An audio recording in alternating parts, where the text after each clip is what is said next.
Hi, മെക്കാഡ മിഡാസിൻ്റെ ഒരു പുതിയ വീഡിയോയിലേക്ക് എല്ലാവർക്കും സ്വാഗതം. ഞാൻ ഇന്നിപ്പോൾ ഒത്തിരി സമയമൊന്നും ഉണ്ടായില്ല, അതുകൊണ്ട് ഞാനിങ്ങനെ ഹെയർ കളറിൻ്റെ ഇതിൽ വന്നപ്പോൾ നമുക്ക് കുറേയേറെ റീറ്റെയിൽ കസ്റ്റമേഴ്സ് കയറി വരുന്നുണ്ട്. അപ്പോൾ അവരെല്ലാവരും നമ്മളോട് ചോദിക്കുന്ന കാര്യമുണ്ട്, ഈ പെട്ടെന്ന് എങ്ങനെ ഹെയർ കളർ ചെയ്യാൻ പറ്റുന്നുണ്ട്. പക്ഷേ ആക്ച്വലി നമ്മൾ മനസ്സിലാക്കേണ്ട ഒരു കാര്യം, പ്രത്യേകിച്ചും റീറ്റെയിൽ കസ്റ്റമേഴ്സ് ഇത് കാണുന്നവരുണ്ടെങ്കിൽ മനസ്സിലാക്കേണ്ട ഒരു കാര്യം, ഹെയർ കളർ ചെയ്യാന്ന് പറഞ്ഞാൽ അത്ര സിമ്പിൾ ടെക്നിക്കല്ല. ഈവൻ പാർലറിൽ പോലും എത്ര വർഷത്തെ അവരുടെ എക്സ്പീരിയൻസും അതുപോലെ തന്നെ അതിൻ്റെ ബേസിക് കളറും കാര്യങ്ങളൊക്കെ പഠിച്ചിട്ടാണ് ഈ കാര്യങ്ങൾ ചെയ്യണത്. രണ്ട് രീതിയിൽ വരും, ഹെയർ കളറുണ്ട്, ഹെയർ ഡൈ ഉണ്ട്.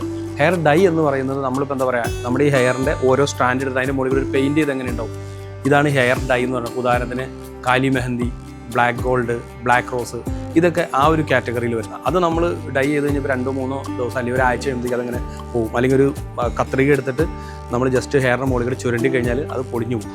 നേരെ മറിച്ച് ഹെയർ കളറിങ് എന്ന് പറയുന്നത് നമ്മുടെ ഓരോ സ്ട്രാൻഡിനെയും അമോണിയ അതുപോലെ തന്നെ ഹൈഡ്രജൻ പെറോക്സൈഡ് മിക്സ് ചെയ്തിട്ട് പെനിട്രേറ്റ് ചെയ്തിട്ട് പിഗ്മെൻറ്റ്സ് ഡെവലപ്പ് ചെയ്ത് നമ്മുടെ ഹെയറിൻ്റെ ഓരോ ഷാഫ്റ്റിനെ അകത്തേക്ക് ഡെപ്പോസിറ്റ് ചെയ്യുന്ന പ്രോഗ്രാമാണ്. അതിന് കുറേയേറെ ഈ പറയുന്ന ടെക്നിക്കൽ കണ്ടൻറ്റ് ഉള്ളത് കൊണ്ട് തന്നെ കുറേയേറെ കാര്യങ്ങൾ ശ്രദ്ധിക്കേണ്ടതുണ്ട്. അതിലൊന്നാണ് ബേസ് കളറ്. ചിലരുണ്ട് ഇപ്പോൾ ഹെയർ ഹൈലൈറ്റ് ചെയ്തതിന് ശേഷം വീണ്ടും വേറൊരു കളറിലേക്ക് മാറാൻ പോകുന്നവർ.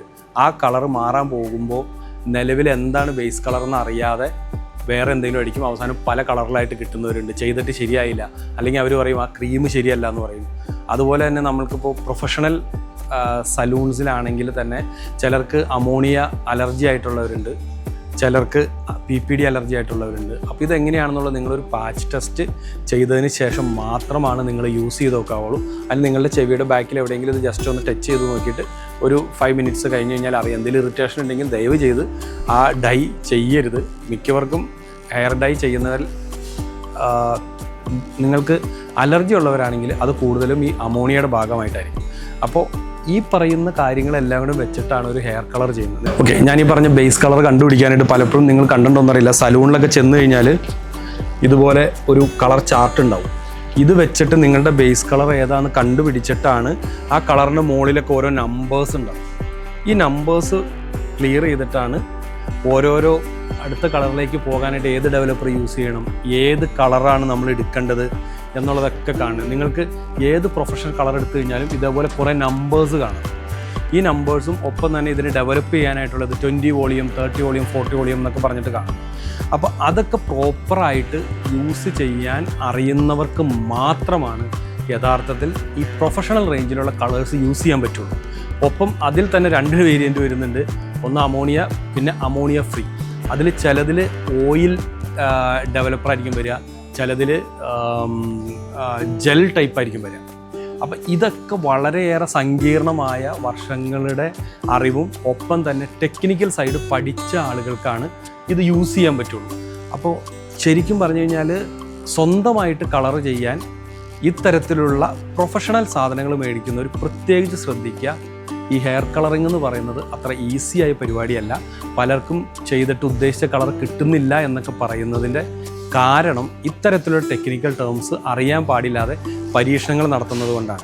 നിങ്ങൾ യൂട്യൂബിലോ അല്ലെങ്കിൽ മറ്റുള്ളിടത്തോ ആളുകൾ സജസ്റ്റ് ചെയ്യുന്നത് കണ്ടിട്ട് ഇത് നമുക്ക് ഈസി ആയിട്ട് വീട്ടിൽ ചെയ്യാവുന്ന കാര്യമാണല്ലോ എന്ന് കരുതി ചെയ്താൽ മിക്കവാറും പലർക്കും ഞാൻ കണ്ടിട്ടുണ്ട് പറ്റ ഫ്ലോപ്പായി പോവും, ഉദ്ദേശിക്കുന്ന കളർ കിട്ടാതെ വരും. അങ്ങനെയുള്ള കുറേ കാര്യങ്ങളുണ്ട്. ഇതിൽ ടേംസ് എന്ന് പറഞ്ഞു കഴിഞ്ഞാൽ അതിവിശാലമാണ്, അതിഗംഭീരമായിട്ടുള്ളൊരു സബ്ജക്റ്റാണ്. അപ്പോൾ അതിൻ്റെ ശരിക്കും പറഞ്ഞു കഴിഞ്ഞാൽ ഹെയർ കളർ പഠിക്കുന്ന ശരിക്കും പ്രൊഫഷണലായിട്ടുള്ള ആളുകൾക്കും അറിയാം പ്രൈമറി കളർ എന്ത്, സെക്കൻഡറി കളർ എന്ത്. ഇതൊക്കെ പഠിച്ചു കഴിഞ്ഞാൽ മാത്രമാണ് നിങ്ങൾക്ക് ഈ കാര്യങ്ങൾ വളരെ ക്ലിയർ ആയിട്ട് ചെയ്യാൻ പറ്റുള്ളൂ. ഇതാണ് ഒരു കളറിൻ്റെ ബേസിക് സംഭവം എന്ന് പറയുന്നത്. ഇതാണ് ഹെയർ കളറിൻ്റെ ബേസിക് സംഭവം. Primary colour, secondary colour, tertiary colour എന്നൊക്കെ പറഞ്ഞിട്ട് ഇങ്ങനെ വരും. ഇതൊക്കെ പഠിച്ചു കഴിഞ്ഞിട്ട് മാത്രം ചെയ്യുന്ന കാര്യങ്ങൾ. അതുകൊണ്ട് ദയവ് ചെയ്ത് റീറ്റെയിൽ കാറ്റഗറിയിലുള്ള കസ്റ്റമേഴ്സ് ഈ പറയുന്ന സാധനങ്ങൾ നേരെ എടുത്തുകൊണ്ട് പോയിട്ട് വീട്ടിൽ നിന്ന് കളർ ചെയ്താൽ ശരിയാവുമെന്ന് വിചാരിക്കുന്നത് വൻ തെറ്റാണ്. പിന്നെ അതേപോലെ തന്നെ ഇപ്പോൾ പ്രൊഫഷണൽ രംഗത്താണെങ്കിലും ചിലർക്ക് പറ്റുന്നൊരു കാര്യമുണ്ട്. ഇപ്പോൾ ഏറ്റവും കൂടുതൽ ആളുകൾ വൈറ്റ് കളർ ചെയ്യണം എന്ന് ആഗ്രഹിക്കുന്നവരുണ്ട്. അപ്പോൾ വൈറ്റ് കളർ എന്ന് പറഞ്ഞിട്ട് ഇപ്പോൾ ഞാൻ പറയുകയാണെങ്കിൽ ഇവിടെ വൈറ്റ് കളേഴ്സ് ഉണ്ട്. പക്ഷേ വൈറ്റ് കളർ ചെയ്യുമ്പോൾ പലർക്കും സംഭവിക്കുന്നത് എന്താണെന്ന് വെച്ച് കഴിഞ്ഞാൽ നമ്മുടെ ഹെയറിൽ നിന്ന് പിഗ്മെൻറ്റ്സ് റിമൂവ് ചെയ്തിട്ട് വേണം വൈറ്റ് ഡെപ്പോസിറ്റ് ചെയ്യാനായിട്ട്. ആ പിഗ്മെൻറ്റ്സ് റിമൂവ് ചെയ്യാൻ വേണ്ടിയിട്ട് നമ്മൾ ഉപയോഗിക്കുന്ന ബ്ലോണ്ടർ, ബ്ലീച്ച് ഏതാണെന്നുള്ളത് വലിയൊരു പ്രശ്നമാണ്. ഞാൻ ഇതിനു മുമ്പ് ഇവിടെ കാണിച്ചിട്ടുണ്ട്. ശരിക്കും ബ്ലീച്ച് ചെയ്യുമ്പോൾ ഇപ്പോൾ ഇവിടെ പറയുകയാണെങ്കിൽ ഒരു 9 ലെവൽ വരെ ലിഫ്റ്റ് ചെയ്യാൻ ഇനീഷ്യലി കൊടുത്തിരിക്കുന്ന ഷോസ്കോഫിൻ്റെ ബ്ലോൺ മീ എന്ന് പറഞ്ഞിട്ടുള്ളൊരു പൗഡർ ഉണ്ട്. അതും അതിൻ്റെ തന്നെ ഡെവലപ്പറോട് മിക്സ് ചെയ്ത് കഴിഞ്ഞ് കഴിഞ്ഞാൽ നിങ്ങൾക്ക് ശരിക്കും ഹെയർ നന്നായിട്ട് ബ്ലോണ്ട് ചെയ്ത് ഒരു ഹൈലൈറ്റ് ലെവൽസ് നിങ്ങൾക്ക് ലിഫ്റ്റ് ചെയ്തിട്ട് ഒരു 11-12 ലെവലിലേക്ക് കൊണ്ടുപോകാൻ പറ്റും. എന്നാൽ മാത്രമാണ് നമുക്ക് വൈറ്റ് കിട്ടും. ഒപ്പം തന്നെ അതിൻ്റെ യെല്ലോനെ കട്ട് ചെയ്യാനായിട്ട് ശരിക്കും പറഞ്ഞപ്പോൾ നമ്മളുടെ സ്ട്രീക്സിലുണ്ട്, അതുപോലെ തന്നെ ഷോസ്കോഫിലുണ്ട് ഗുഡ് ബൈ യെല്ലോ എന്നും പറഞ്ഞിട്ട്.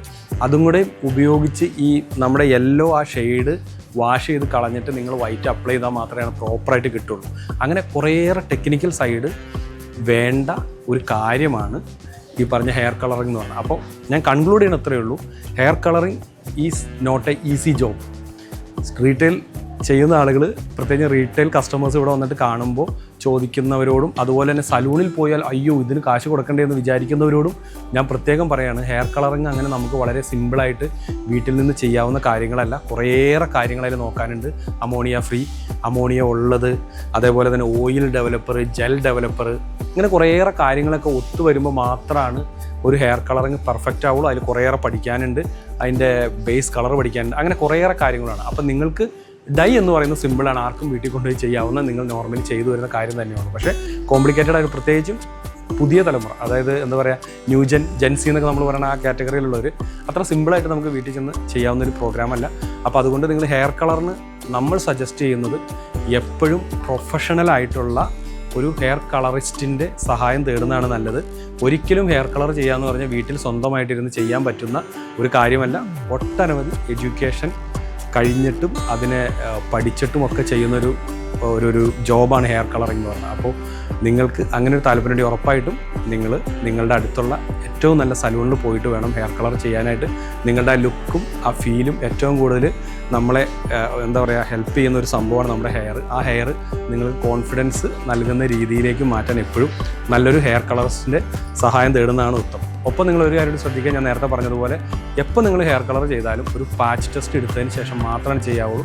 കാരണം പലർക്കും ഹെയർ കളറിങ് ചെയ്യുന്ന സമയത്ത് എന്താ പറയുക അലർജിക്ക് ആവാനുള്ള സാധ്യതകളുള്ള ഒട്ടനവധി കണ്ടൻറ്റുകൾ ഒരുപക്ഷെ അതിൻ്റെ ഉള്ളിൽ ഉണ്ടായേക്കാം, വളരെ കുറഞ്ഞ അളവിലെങ്കിലും ആളുകൾ. അപ്പോൾ അതുകൂടി നോക്കിയിട്ട് വേണം ചെയ്യാനായിട്ട്. വീണ്ടും നമ്മൾ അടുത്തൊരു വീഡിയോയുമായിട്ട് വരുന്നവരേക്കും തൽക്കാലം